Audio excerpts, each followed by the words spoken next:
Kevin, you get this Carolina Hurricanes team again. You just saw them a couple of days ago. Does it make it a little bit easier when you see a team in close proximity, the two games, unlike when you played Edmonton, who you hadn't seen all year? Yeah, I mean, you'd done your pre-scout just a few days ago on them, so it's kind of nice to get a team not back-to-back, but close enough that it's still fresh in your mind, and you just have to come in this morning. We did a bit of review, and we'll do a little more tonight, and we're ready to go. And also, you were a team that didn't have a game yesterday. They did have a game yesterday. That's been a little bit rare where you've been the team that's sitting and waiting. Yeah, I mean, it seems that we tend to be the team that's coming in traveling into someone else's rink, and they're sitting there waiting for us. But now that the tables have turned, I think it's big for us to take advantage of that. I think we need to really focus on having a good start and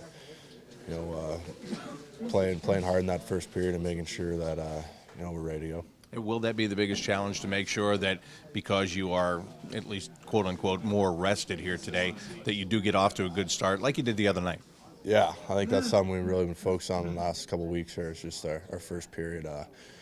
We don't want to find ourselves behind the eight ball and down a few goals after the first. We really focus on getting that first goal and having the first big 20 minutes. Against Edmonton, you kind of reversed it. You had a very good first period. You had the early lead. Then as the game went along, it got away from you, and you had a chase to come back and tie and force a shootout. So I guess the start is important, but it's the whole 60-minute effort in this last home game before a road trip, right?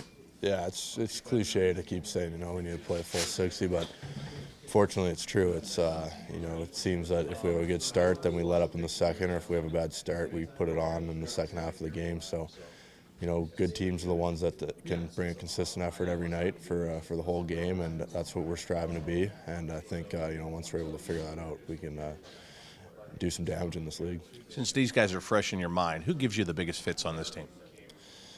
That Falk on the back end is obviously a really skilled defenseman, and he had a pretty successful night against us last time. So we're looking to shut him down, and I think just kind of you go up and down their lineup. You just want to make sure you're not over focusing on someone, but focusing on making sure you're playing hard against everyone.